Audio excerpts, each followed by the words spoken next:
Hello, everyone. Good to see you all. Welcome to our webinar today, Accelerating Responsible AI Implementation in Healthcare. My name is Ian Miller. I'm a program lead here at Dime, and I'm really excited today to be bringing you the playbook Implementing AI in Healthcare alongside some of our incredible project partners. Today, you will hear from the project team, see some of the final resources as they walk you through a demo, and then we'll save some time for some Q&A at the end of the session today. So we have a very packed agenda. So with that said, I'm going to hand it off quickly to Dime CEO Jen Goldsack for some opening remarks. Jen. Fantastic. Thanks, Ian. And I really appreciate the invitation to be here and celebrate the launch with you and the project team today. So as Ian said, Jen Goldsack, I'm the founder and CEO here at the Digital Medicine Society, or DIME. And for folks who may not know us, we are the global nonprofit dedicated to advancing the safe, effective, and equitable use of digital technologies to redefine healthcare and improve lives. And if we hop to the next slide, I want to take a second to recognize not only Ian, Lacey, Grace, Ali, and Jake for their extraordinary hard work on the Dime side, but here at Dime, we are nothing without our partners. Our superpower, if you like, is bringing the leaders in the field together, those organizations that are already doing great things in the market to leverage technology to improve the way we care for people, and who, beyond that, decide to come to the table and partner with us on solutions that are made available to the whole field to make sure that on our watch, in what feels like a generational moment in our industry, to leverage powerful technologies, new flows of data, to truly reimagine how we care for people, every person in the digital era. These are the folks that stepped up. So in addition to the Dime team, I also want to thank and recognize our project partners for joining us. And congratulations, everyone, for the exceptional resources that you've launched today. And if we pop to the next slide, and folks, this will be my final one because we'll get to the interesting part in a moment. I want to reflect on the fact that the launch of the AI healthcare implementation playbook has come hot on the heels of the launch of Dime's Healthcare 2030 Impact Thesis. We as an organization recognize that our industry, despite the heroic efforts of every innovator and every clinician working hard to care for people every day, is struggling. And we want to make clear what we believe priorities have to be for our industry, the industry that exists to care for people, not just to survive, but to thrive into the future and in the digital and the AI era. As part of Healthcare 2030, we have said with real confidence that if we can focus on prevention, if we can focus on health outcomes, not process, if we can think about personalization, and if we can think about sustainability as our North Stars, as we contemplate how we innovate in healthcare delivery, we can be successful in driving towards a sustainable future. And Ian, when I think about what you and the team are launching today, what gets me excited is this is the first effort that I believe has really focused on implementation. And while there has been an enormous amount of investment into healthcare AI upstream, while there are powerful solutions emerging, while there is a proliferation of activity by different groups trying to figure out, how we evaluate, the algorithms themselves, the reason we started this project is because we were worried that no one was steering for the curve ahead, that we weren't thinking about how do we actually think about putting these powerful tools into practice, not just in a way where we're shoehorning them into existing workflows that may or may not be serving clinicians or patients, but how do we actually implement these powerful new healthcare AI tools to fundamentally reimagine the way we care for people. And so as I look at the pillars of Healthcare 2030, do I believe that healthcare AI is going to drive us towards a healthcare system that's focused on prevention, that is going to allow us to be more personalized and therefore more equitable? Do I believe that it is going to give us the courage to evaluate ourselves based on health outcomes rather than process? Yes, I do. But the most important piece is if we don't get implementation of these tools right, and if we don't take them to scale, I don't know what the sustainable future of the healthcare industry is. I don't know why any investor, whether it's internally using your own profits to plow into R&D, whether it's institutional investors, would continue to invest into healthcare AI if we can't take it to scale. We will not see ROI either for the patients we exist to serve or for their brave sort of innovators or investors unless we figure out what good implementation looks like and we make that definition of good and a process by which to realize it available to every single health system, to every single clinic, and to every single provider. And what we've done, what you guys have done with this healthcare AI implementation playbook is the first big step towards doing exactly that. So I'm delighted that all of you on the line have been able to join us today. As we think about a sustainable healthcare system in Healthcare 2030, these resources released today are going to help us take a giant step in that direction. So if I haven't said it enough, I'll say it once more. Thank you and congratulations to all of our partners, to Ian and the team for what you've created. And for everyone who's joining us today, I'm so glad you're here. Let's dive in. Yeah, thanks, Jen. And thank you so much for those kind words. You always, you have a great way of connecting the dots and really showing just how all of the incredible work that we're doing at Dime is coming together and making an impact. We're certainly proud to be doing that at Dime here. And so I want to take 1 second here and reiterate your thanks to the project team, our title sponsor, Google for Health, and all of our really exceptional project partners that have been a part of this process. This has been over a year in the making, this playbook. We've come together multiple times per month to learn, to discuss, and really shape these resources that you will see today. And so these convenings, as Jen alluded to, are really at the core of what Dime does. And so I'm just really proud that we've been able to, deliver such an open and engaging platform for this work. And I'm really excited to share this work with you all today. So let's get into it. We have been extremely fortunate, like I mentioned, to have worked alongside partners at Google for Health, the title sponsor for this project, and specifically Jen McKay. Jen is a senior digital health specialist at Google for Health and has been a real leader in AI implementation. So with that, I want to welcome Jen McKay to the stage for a fireside chat. Hello, Jen. Thank you for Hey, Ian, joining how are us you? today. I'm good. How are you doing? I'm good. How are you? I'm doing well, and just wanted to say one more thank you for all of the support and collaboration on this project. Let's start with you by just giving a quick introduction. Who are you, and what do you do for Google for Health? My mom asks me that same exact question. I tell her I read the Matrix kind of jokingly, which actually, when you work with AI, kind of turns out to be true. But I'm an internal medicine hospitalist. I've been practicing for almost 25 years. And I have worked in the Midwest in a large integrated delivery network for 20 years of my career. And then about 3 years ago, came to Google Health. I was a CMIO for a long time as well. And so really started into this tech space when we were implementing all of these EHRs, 10 or 15 years ago. But my real love really started in the space of patient safety and healthcare quality. And once I kind of figured out that technology was a real connection between how do we redesign the system so that the people who help people can have an easier time doing that, that's when I really kind of fell in love with what I'm doing now. And here I am at Google. So I still reside in South Dakota, where I've spent most of my life, and have the pleasure of working with you guys for the last year. So. Oh, excellent, excellent. And I think you kind of hit on that in just your intro there. You've been around for a long time in this health tech space, right? And you are a leader in this space, and you've seen a lot. So why AI? What are we seeing now in AI that is really making it kind of this hype time?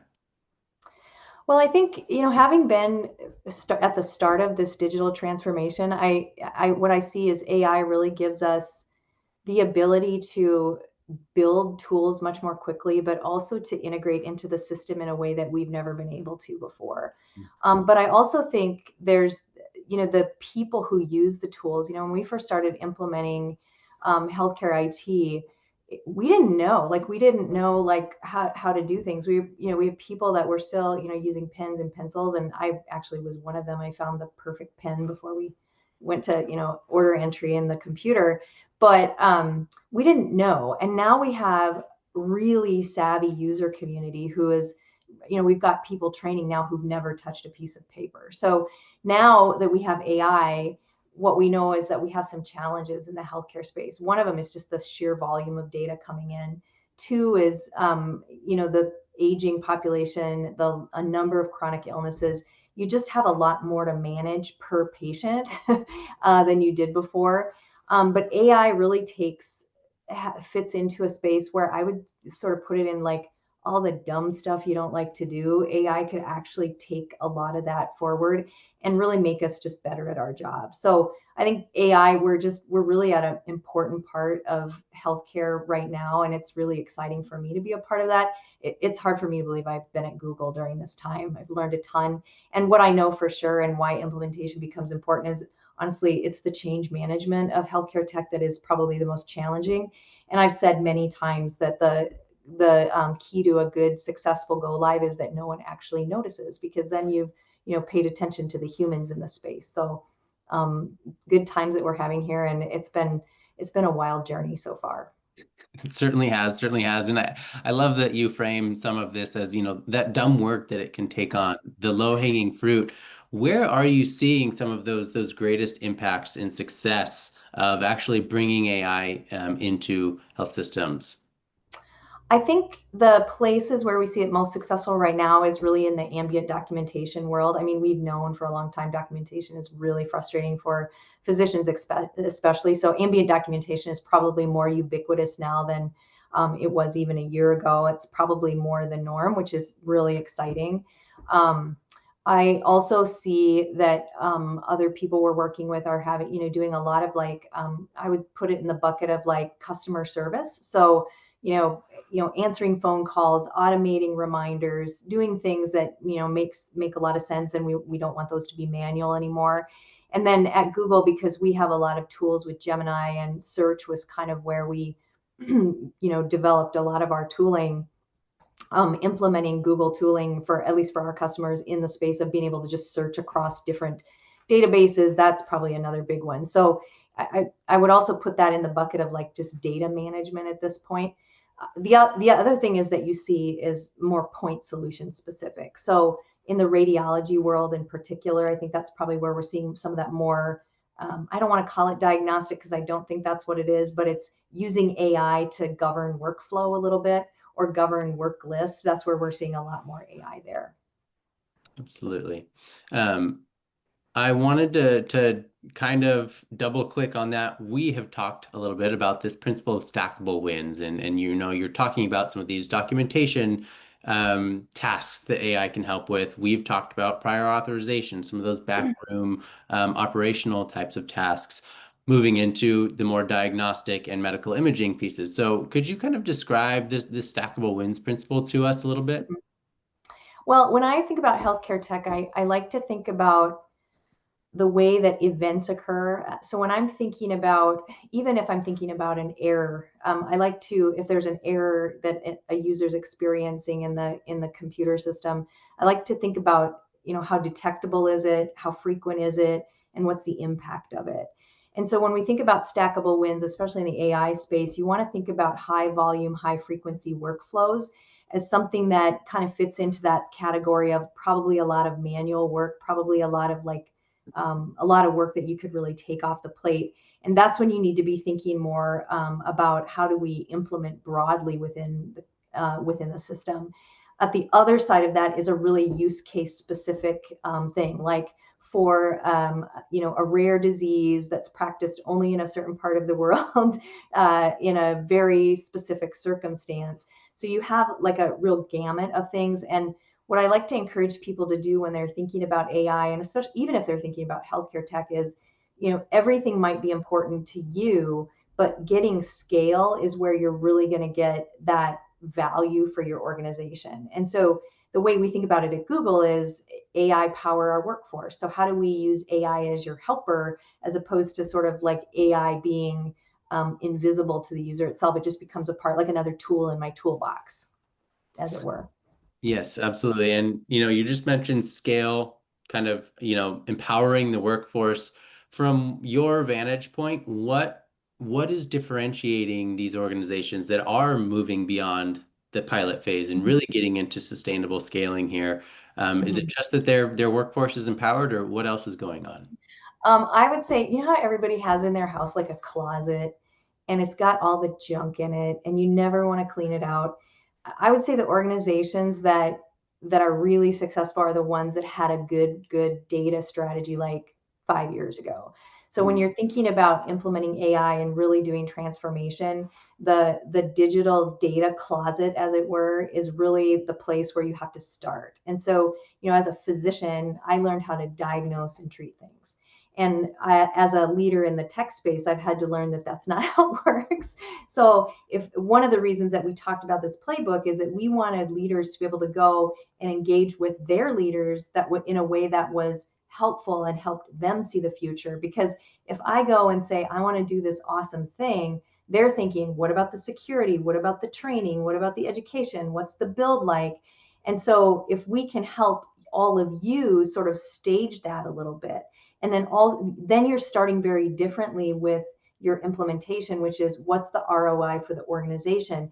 And ultimately what we're going for in the healthcare space is the right thing for the patients at every single step of the way. That's very, very hard to do.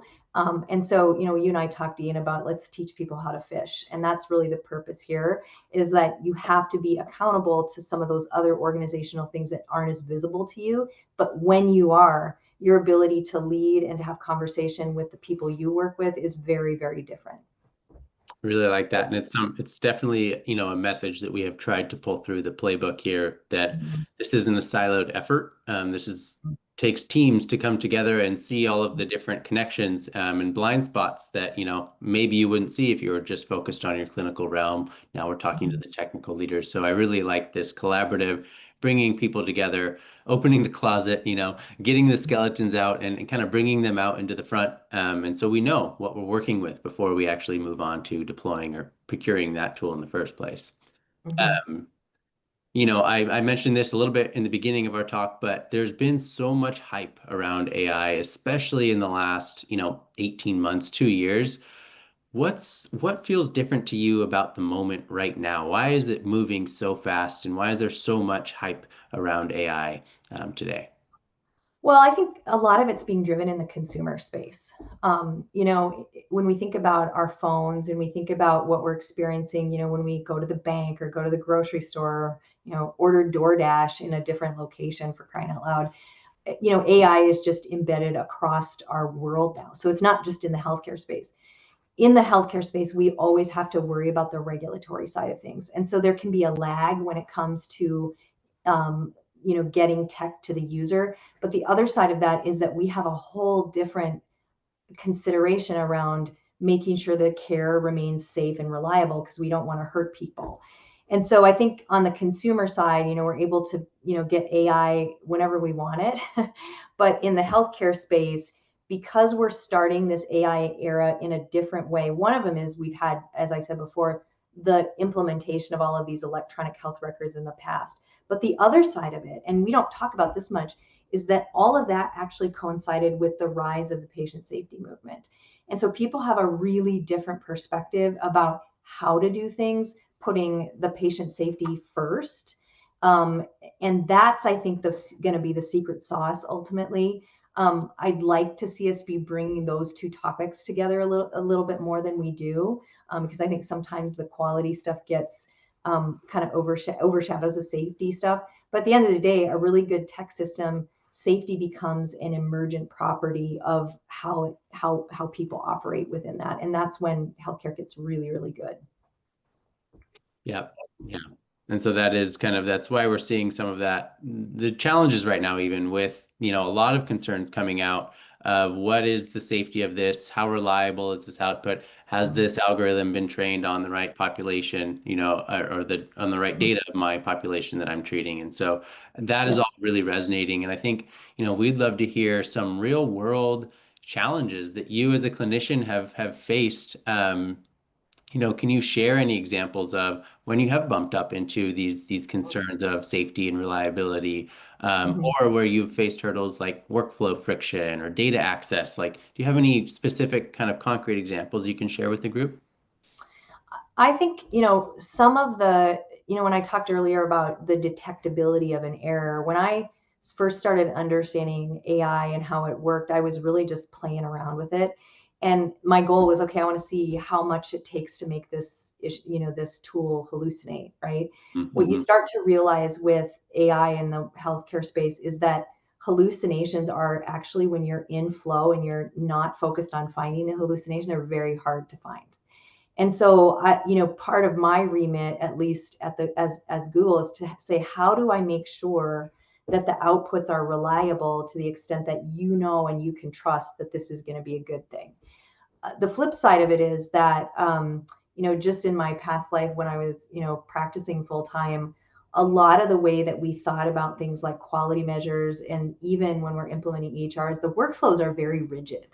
And so if you don't really understand the humans, the frustration of the humans actually is because there's a work mismatch between what you want to do and what the EHR is going to let you do. And so I learned just in real life that those moments of frustration were really a work mismatch. It wasn't a character flaw in the mad physician. It was actually like I needed to go and watch the work in order to do that. And so when I get it right, it's because I've, first of all, put myself in the place of the user or the person and really understood the work. I also really understand the tooling.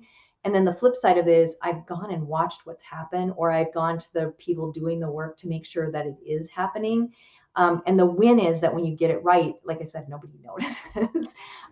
So what I would say, and I think this kind of goes back to your other question too, which is why is it different? Why it's different is that I think inherently most tech shops know you have to have a clinician at the table when you're validating this, because it's very, very hard to see. And you actually sometimes need a medical degree or a nursing degree to be able to do it. So otherwise, most of the time you figure out how to do it the right way when you've done it the wrong way. And I probably have 100 of those kind of stories to tell you. And I bet everybody on this call can tell equally as many. Right. Absolutely. Learn by doing, certainly a strong suit and something that's important. I think we have tried to take that lens throughout the playbook itself, and you need to be putting these into pilot and testing them and seeing where they're working, where they're not working, and build upon that. And so, this is an iterative process. We can learn from our mistakes and get better in those instances. And so, I glommed onto the learn by doing in my segue to, why Dime? Why did we kind of come together for this project and create the playbook? I mean, I think we've heard of some of those whys throughout your responses today, but in your perspective, what has this process been like for you to come together with Dime and all of our project partners to create this playbook? Well, I think the first thing is Dime, you guys have just really practical work. You're doing practical work. Because I'm from the Midwest and I didn't come from a big bastion of academia. I'm just a different practitioner than in other areas. There's tons of research happening. That's very important. But there's a lot of people that are just like me who need just practical advice. Like, I don't need to know why, I just need to know how. So that was part of it. And I think the work that you guys have done with the playbook in the past was really important. So I think between those two things of like just making it very tangible and real, and allowing people to be able to take that information back to their own organizations and then use it to their benefit. I think that's why the match was so helpful. But I think, Jen's pretty compelling. It's hard to say no to her. And I think we just really enjoy the work you do and are really grateful to be a part of the process. Well, that's great to hear. And certainly, we do see ourselves, especially with this playbook, as this last Mhm. mile of implementation, right? That how-to guide, the checklist to get this done into your system safely and sustainably. And Mhm. it's really nice to hear, the support for Dime. I think, as I said earlier, we convene, we collaborate, we love to bring people together to Mhm. get into the nitty-gritty of these hard Mhm. problems. So this playbook is exactly an example of Mhm. that. Our And I would add too, Ian, that the yeah, people that contributed, they're yep, all doing real work. Like, yep, these are people that are, they're not in a lab, they're not doing these are people doing real work. Yep. And so what's in the playbook is reflective of the real work that's being done. And then the last thing is that we wanted this to be something that you could revisit. Like, we didn't want this to be a one and done. We wanted Mhm. you to come back, okay, I did that. Now I'm going to come back and do this. And that we're really hoping that it becomes a tool. Everybody can put a white paper out. I think those are great. They're important, but also it might be a one and done. And we just wanted we wanted it to be kind of the opposite of that. So I'm hopeful when you show everybody what we're doing that they'll feel the same way about it. It's like you've seen our agenda, Jen. It This is is like a I've seen perfect your segue yeah. to showing everybody what this playbook is looking like now. So, Jen, thank you so much Yeah. for taking the time to sit with us. You will be back in our panel discussion Mhm. shortly, and I will now move on to a quick demo of some of the playbook resources. Make sure my screen is spotlighted. Yes. So let's have a little bit of fun. You are now seeing your guide to responsible AI implementation in healthcare. This is the homepage of our playbook. We've really built this playbook, taking one step back for three types of stakeholders here. One are those strategic leaders drowning kind of in vendor hype, the unclear ROI returns, the sustainability and governance structures. So the playbook that we've built intends to give those strategic leaders the roadmap to align their vision, their funding, their governance kind of strategies.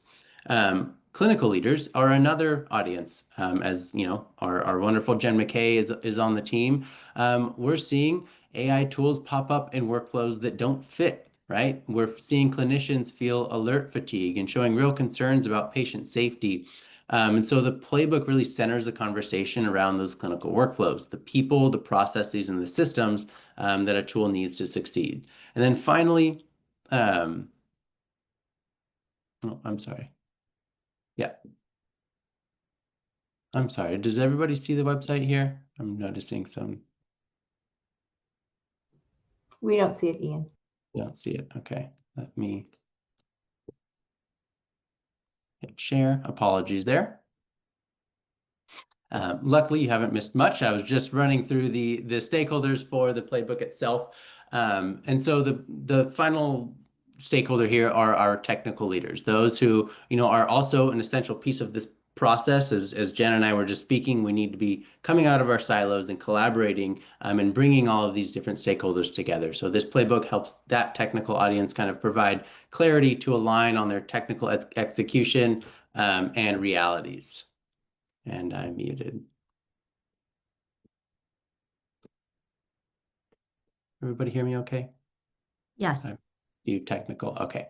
Apologies for that. So those were our three stakeholders. And now I wanted to walk you through a quick demo of the playbook. So we've broken the playbook down into three, we'll call them sections, three really main categories that we walk the audience through. The first is identifying your problem and assessing your readiness. So that's all about getting a lay of the land, really knowing where your system is at before you jump into the second piece, which is sourcing, evaluating, choosing the right tool for your problem. And then third, we'll walk you through an AI implementation framework, a four-step process to really help you learn how to integrate AI into clinical workflows, establish that oversight, and really foster trust to ensure sustained value. So we will jump in to section 1 and take you through some fun flows. So this is the opening page of the identify your problem and assess your readiness. Like I said, this is all meant to really help you as a leader assess the readiness of your health system, get a sense of the lay of the land. And so we have a great little pro tip here where you can click up, see your AI strategy is not just that shiny new technology. Just because the health system down the street is using a clinical documentation tool doesn't necessarily mean that you should automatically bring it. And so we're encouraging you here to do that homework, assess your readiness, and as well as, we've developed some supporting resources along this flow. And so we have a survey that you can send out to your health system. We've had some partners doing this already successfully in their health systems where they are asking their clinicians, how are you using AI? What are your expectations and challenges? Where are the opportunities that you're seeing this? So this is a really nice survey to send out to get a lay of the land.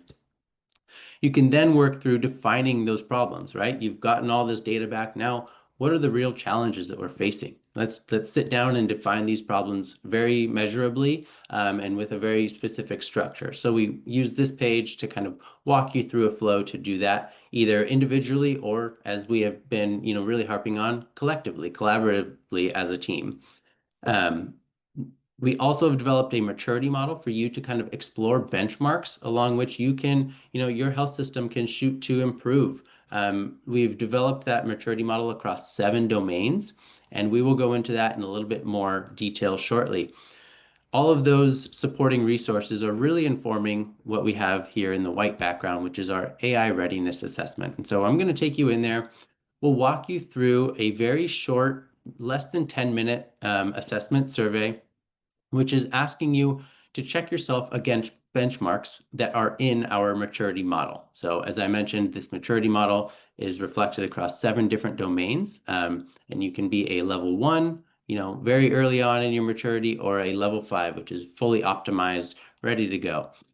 So we ask you to benchmark yourself or to check yourself against these benchmarks in the survey, asking you about questions around data infrastructure and analytics, technology and the infrastructure and their integration, workforce development and change management. I'm going to go through this acting like I'm a health system that has my stuff together, and maybe we're a little bit farther along. Clinical integration and implementation, financial sustainability and ROI. You can see all 7 of these domains, how they're coming together in this survey. Then you can get your results and see a wonderful little heat map here. So this is a great resource to, as I said, you're sitting down with your team to review this, go through the survey together, or maybe you've just sat down, come to the page and wanted to take this assessment to send it to your boss. You can do exactly that, download an image and send that off and say, hey, we've got a 3 out of 5 maturity score. We're in a pretty good shape, but we see that we have some domains to kind of be leveling up on. And so this is a really good way to get a sense of the lay of the land, start that conversation with all of the other leaders in your system. And then here at the bottom of the page, we will direct you to some next steps. So this page is great because it's responsive. So if you are a health system that is a little bit earlier on in your implementation journey, we will actually direct you to some more of those early resources that were about surveying your system, reviewing the maturity model, defining problems that matter. And as you move along that scale, we'll start directing you into different places in the playbook. For the purpose of this, I will just open up our maturity model briefly to show you a few fun pieces. One is this see the whole system diagram.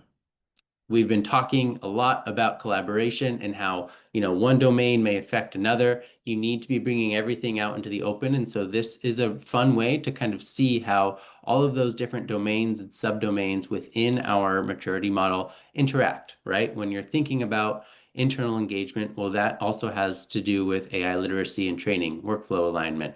And so you can see ROI tracking has to do with analytics and evaluation, workflow alignment as well.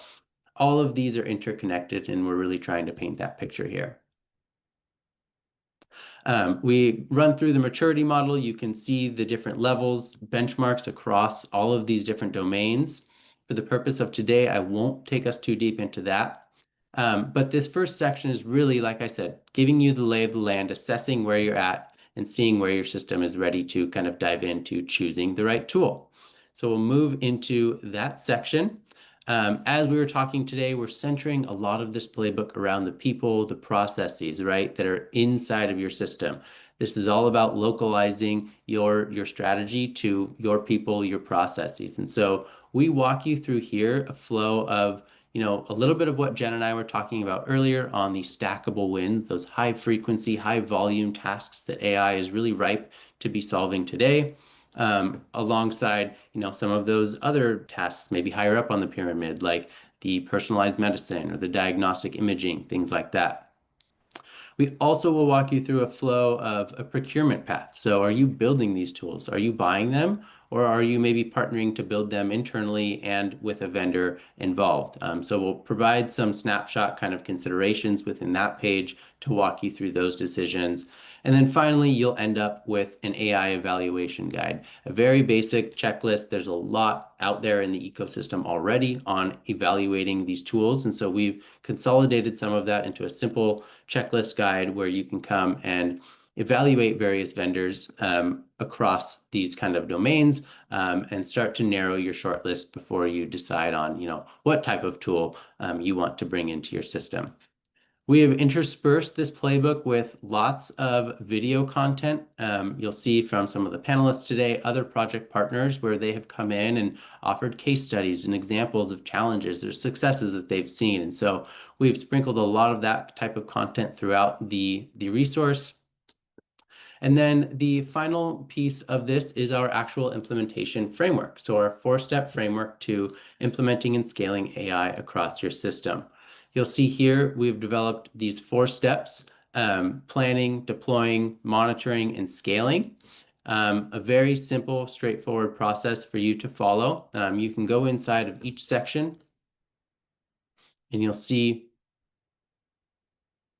a very, basic checklist. During planning, you will do these activities, and we'll walk you through some case examples, some resources, checklists, more videos from our excellent partners, lots of content that you can work through. As Jen McKay said, revisit this, take a piece of this, right? Convene your governance committee. Think about who is going to be on this committee, your CMIO, your CIO, your data officers, your frontline clinicians, your patient leads, all of these different people, bring them together and then come back and revisit the playbook. So we've built this in a way that, hopefully you can scroll through it and gather things that you'd like to gather, learn some lessons from our partners, but then ultimately, take these lessons out, talk with your colleagues, and come back to this playbook for kind of those next steps or next action items. For the sense of time, I think that will run us up into the end of the demo. We finish this scale section with one final call as the page loads, with just one final call that this is an iterative process. So, whatever you have done in the planning, the deployment, the monitoring, and the scaling piece, there's always room for improvement. So whatever you're seeing in the monitoring, maybe it's time to come back to planning and say, okay, we need to update an algorithm, or we need to think about how we're going to scale this tool. And so this process is very cyclical. Hopefully we've walked our audiences through some really high level information that will help them really implement these tools safely and responsibly. I have taken you through a very quick whirlwind of the playbook. Really hope to see you all jumping in there, exploring as you can, and sending feedback to us as always. Dime is very open to your feedback and hopes to make this resource as strong as possible. I will now shift us back into some slides to get us into a more focused panel discussion with some of the project partners that have really been integral to this process overall. So I'm happy today to welcome Danton Char, Associate Professor of Anesthesiology at Stanford University, Grace Cordovano, Patient in Residence here at Dime, Abhishek Koala, a Principal Engineer at Intel, and of course, Jen McKay, our Senior Digital Health Specialist from Google for Health. So hello, everyone. Welcome to our panel. Thanks for joining me. I wanted to start with just some quick intros from each of you. So if we could just run through the room, I will call on you and give me, a minute or two of who you are and what excites you most about healthcare AI right now. I'm going to start with Abhishek.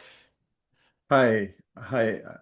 Everybody should hear me properly. Yeah. So I'm Abhishek Khwala. I'm head of AI for health and life sciences at Intel. I've spent a couple of decades in health technology. I've worked with Epic Systems, as you know, the electronic medical record giant, for multiple years as the R&D engineer and R&D product lead, and also set up the world's largest health information exchange in New York State. And last 10 years working with Intel on AI use cases with multiple partners across the world.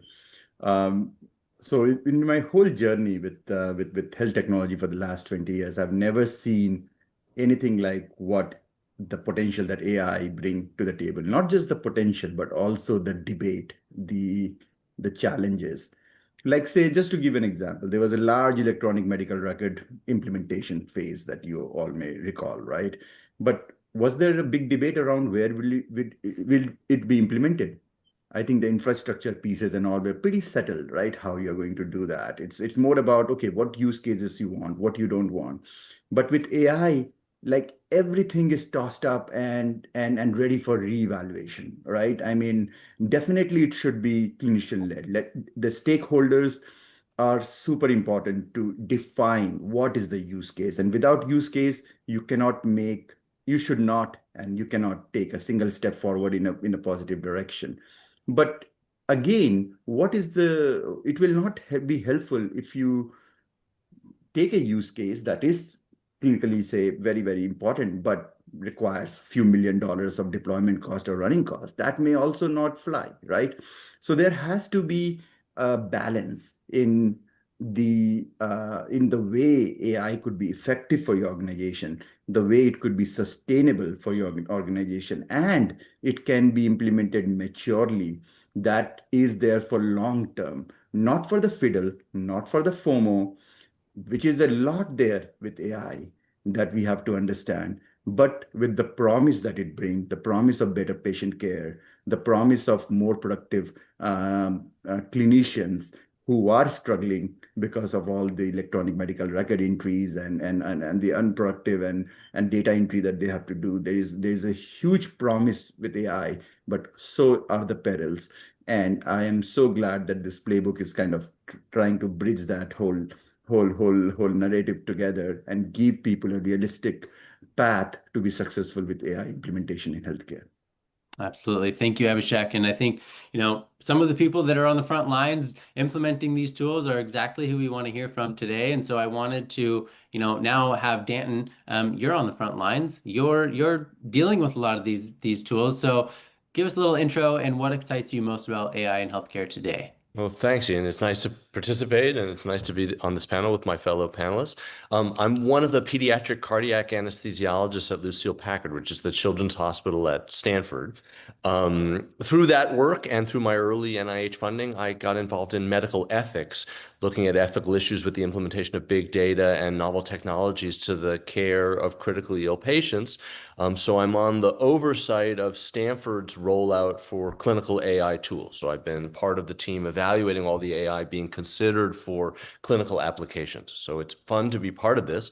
My great hope is that we can return, echoing some of what Jen said, that we can return to the clinician-patient experience being front and center, and all of the things that have distracted from that, everything that's gotten in the way of that, can begin to move off and move into the background. Nobody wants to be cared for by like their car insurance's phone tree. What they want is like focus on the human interaction. So everything that's gotten in the way of the human interaction, that's what I'm optimistic about. My concerns are similar, I think, to what my fellow panelists are going to say. The economics of that are tough. It's proving to be challenging. There are many visions of AI for healthcare that are spectacular for helping healthcare, but monetizing them, getting a return on investment for them is challenging. So to speak just a little longer, one of the struggles we had seen was using a diagnostic tool to expand access for a marginalized inner city population for diabetic screening.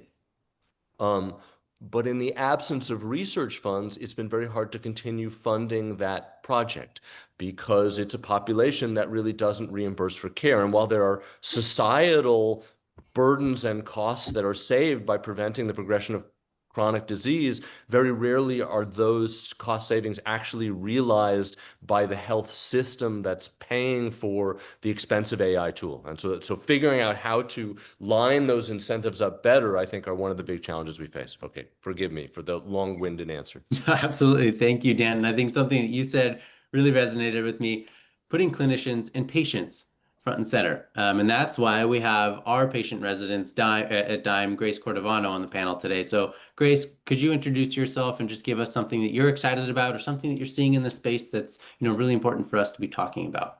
I would love to. Thanks for having me. It's been an absolute joy to be a part of this, to listen and learn from all of you, and then shape something, a resource that's so powerful that we all can be proud of. I want to point out that what really is a devastating statistic for me, when I hear 80% of AI pilots fail to scale, that means patients and families, some of whom I have the privilege of serving, who are living with life-altering, life-limiting conditions, aren't getting access to the information, tools, technology, the intelligence, and personalized care that they need. And I'm facing life and death situations. So I think this opportunity, I love, Jen, how you introduced and kicked us off, teaching people how to fish, but really what resonated, a practical resource on how. We're not debating yes or no, how. Here's a starting point, and that can just spawn curiosity and inspire teams and help people find a footing and also build better and explore with curiosity. Something that excites me, I dove into ChatGPT as a patient advocate, as a patient, and as the care partner to two disabled adults right out of the gate. And as time and months have gone on and years have gone on, what I'm seeing now is that when patients and families contact me, they've already dove into ChatGPT. They've translated it. They've brought it down to a 5th grade level. I have teenagers, from immigrant families, who are the most English savvy and digitally native, who are coming to me at 15, 16 years old for their abuela. And everyone has an output. And there's only now a handful of people that start where I have to do light coaching, and you can teach it, you can scale it, and removing the dumb work and the administrative burden that's burying access to knowledge and intelligence, we can overcome that. And I think one of the most exciting things is watching a group like this, whether it's our sponsors and the team and Dime, that have come together, a multi-stakeholder approach that was longitudinal, that brought in every voice together to come up with a resource. There's magic that I'm excited about in that space. It wasn't just physicians, it wasn't just patients, it wasn't just a payer. It was really a collaboration of multiple stakeholders. Absolutely. Thank you so much, Grace. And so much power for these tools to be used, by patients and with patients. Jen McKay, we have already had a quick introduction from you, but I wanted to give you some space to respond to any of this, or kind of where's your head at after kind of hearing these other panelists? I mean, I think we're all in a pretty similar spot. I think what's really interesting is we're all talking about the humans. I think, I got into tech because I had some pretty severe burnout. And when you talk about what burnout is, we talk about administrative burden, but what is it really? It's trying to keep all of the balls in the air and prevent bad things from happening. Because when a mistake happens in the healthcare space, there's two victims. There's the person who the mistake happened to, but there's also the caregiver. And so it's trying to reconcile the fact that here is this person trying to do their very best, and the system is just not set up to deliver that. That's what I wrestle with, is that I think AI has the opportunity to add a level of reliability in care orchestration that we have long been desiring. And not only just from the standpoint of just managing all of the data, but also giving me back time. So what excites me the most is I'm hoping there's a day that somebody comes up to me and says, I get to spend all my time with patients again, because I don't want to have a relationship with the computer system. I want to have a relationship with this real human being. I went into medicine because I wanted to help people. I am blessed beyond comprehension to be able to come to Google and say, this is the important thing. And you know what? Google says the same thing. We want to empower people with information and data. And thank goodness that we have all kinds of people around us who have the same thing. So I think the best part about what we can do is really, prioritize the human dignity above everything else. The AI will settle in the way that it is, as long as we understand that the people are the critical part of it. And that to me is empowering people to fix a really broken system. I think I look forward to that day. I don't know, Dan, you're still practicing. And my husband's an anesthesiologist, same deal. It's a tough job. So if we can come away in 5 years and say that we've diminished burnout by what we've done, that'll be a big win from my perspective. Yeah, absolutely. And I wanted to actually bring this back to Danton. A lot of what we have developed in the playbook are we have some videos of you talking about the workflow and the moment of truth here, where you're realizing, hey, we brought this tool in, but now it's disrupting an entire clinical flow. So wonder if you have anything to kind of add there. Well, I mean, work isn't unique to me. I think Melinda Ashton has carried that flag the farthest with the "getting rid of stupid stuff" banner. But I think that's the ethos, and I think that it only is accelerated by AI. I mean, I think we're already realizing that we're walking on a knife's edge of it. It's fantastic to alert clinicians to more potential problems, but there's still just one clinician, and they only have so many seconds in a minute and so many minutes in an hour, and more alerts just wind up being more alerts. And so, how you actually not disrupt the workflow and make their lives truly miserable is going to be the art form about integrating healthcare. And I think one of the challenges when we talk about the economics is history doesn't repeat itself, they say, but it rhymes. So I think it's fair for us to look to sister industries that are high stakes, like aviation, to think about how we structure our workflows. One of the challenges we have in healthcare is, as we integrate these tools, as we have more systems architecture for these tools, the systems architecture is going to have to be much more focused and responsible for elements of patient care delivery in the way that airplane manufacturers are responsible for, I was going to say patients, but passenger safety, right? The same for healthcare, and it's going to involve a much more coordinated effort as we own this, because the truth is, the goal of AI alerting is going to have to be making sure that the most important alerts get to the person who can best respond to them, and that's going to involve a lot of back-end thinking and a lot of back-end calculating out to make that a realistic possibility. Yeah, and Abhishek, you're our infrastructure guy. You're a technical guy on the team. What do you think about this? Is this kind of aligning with how you're seeing things and some of the concerns that are even popping up in your work? No, I mean, I totally agree with what Danton and Grace mentioned. I think clinician burnout, alert fatigue, and giving people what they need at the right time in the most efficient manner. I think all of that is super important.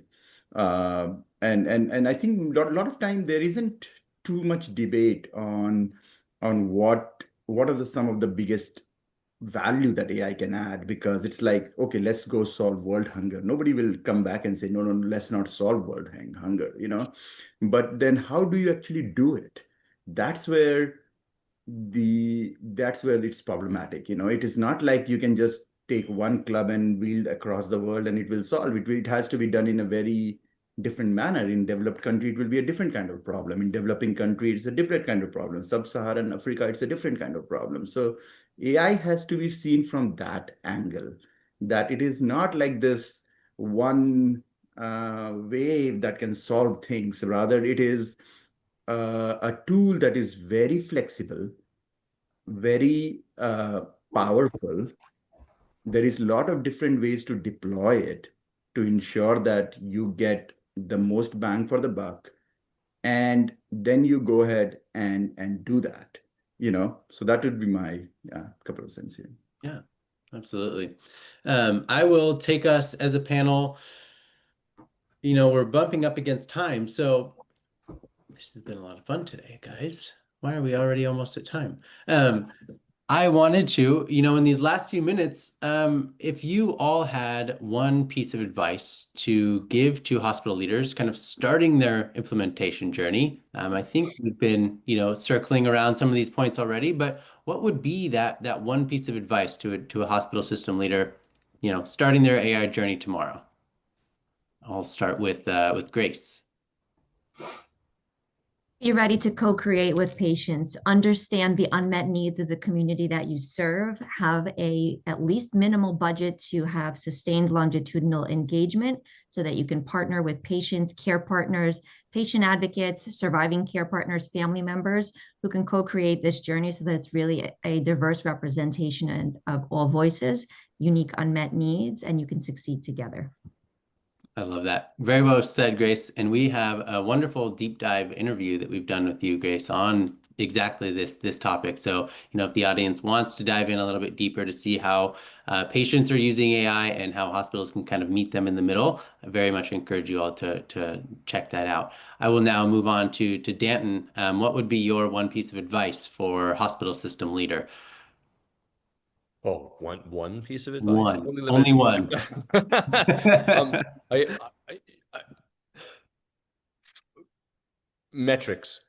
I think we need to be thinking about what are meaningful metrics Yeah. for the rollout, the deployment. A challenge that we keep seeing is developing sort of post hoc metrics. There's rolling something out and then it's like multiple testing, looking at multiple things and finding a qualitative slight nudge to better and saying that's what we were going for. That was great. And I don't think that that's a long-term sustainable strategy. Yeah. Jen, one tidbit for the future health system leader? Invest in clinical leadership. And the second you don't, you're going to get down the road, you're going to realize you needed it. And that person is going to be able to right the ship. So the other thing I'd say, and this is a second thing, but watch the work. Go watch the work. Make sure you know what you're doing. Get close to the people doing the work. They will champion what needs to happen, and they will probably tell you exactly what needs to change. Absolutely. And last but not least, Abhishek. Yeah, I would say just try to cut through the hype and just get very realistic and think about your entire AI journey and think about multiple years in advance, like how this would be a successful project over the year, and just be very, very realistic. Maybe take small wins, identify a use case that help you win in AI and then proceed further and expand and scale, but be very realistic, not just about the use case, which is super important and need to be identified, but also about how you're actually going to implement and how it's going to meet your KPIs. Yeah, absolutely. Being strategic, doing that planning, connecting with clinical leadership, listening to patients, and setting reasonable and real metrics to measure the success of these. I think those are all really, really key takeaways. Crew, thank you, team. Thank you so much for taking the time to sit down today. This has been a fantastic panel. Really excited to be sharing these resources out to the world. I wanted to express one last, round of gratitude to our title sponsor, Google for Health, as well as all of our exceptional project partners. These would not be possible without you, and we're certainly proud of, how we do things here at Dime, and the impact that we're creating. So, one last call for our Healthcare 2030 vision here. Right, those rising costs, the Medicaid and research budgets being cut. The health of our nation is really in kind of decline, but we're seeing so much money being invested in AI and digital health without a lot of clear pathways to success, to sustainable implementation and innovation. And so over the next 5 years, Dime will be prioritizing the prevention, personalization, health outcomes, and sustainability to help leaders build what's really coming next. And we're doing some of that already. I encourage our audience to really go into Dime's site. We have a digital medicine academy link for 2 educational courses for low resource settings. So the first is on Health AI Essentials, a primer for aspiring clinical champions. That course is available today. I encourage you all to enroll, as well as our second course coming soon, more focused on the actual implementation roadmap for low resource settings. Other projects that we have coming up that we would love for you all to be a part of are Aging in Place of Choice with Connected Health Technologies. This is all about creating a sustainable, connected ecosystem that empowers aging in place of choice. You can scan the QR code if you'd be interested in learning more about the project. And then similarly, continuing our AI thread here at Dime, we're developing a scaling, trusted, high-impact AI care navigation project. Healthcare navigation is exhausting and costly. So we're bringing leaders together in this pre-competitive convening to scale trustworthy AI-guided care navigation with built-in trust, equity, and ROI. So that will do it for me today. Thank you to everybody for joining this webinar. Thank you to our panelists for sitting down with me today. And thank you to all of the project team, my teammates at Dime, for making this playbook really come to life. We're so excited to have this out in the world and really encourage you all to get in touch with us here at Dime if you have any feedback, questions, anything like that. So thank you all for joining us today and hope you all have a wonderful day.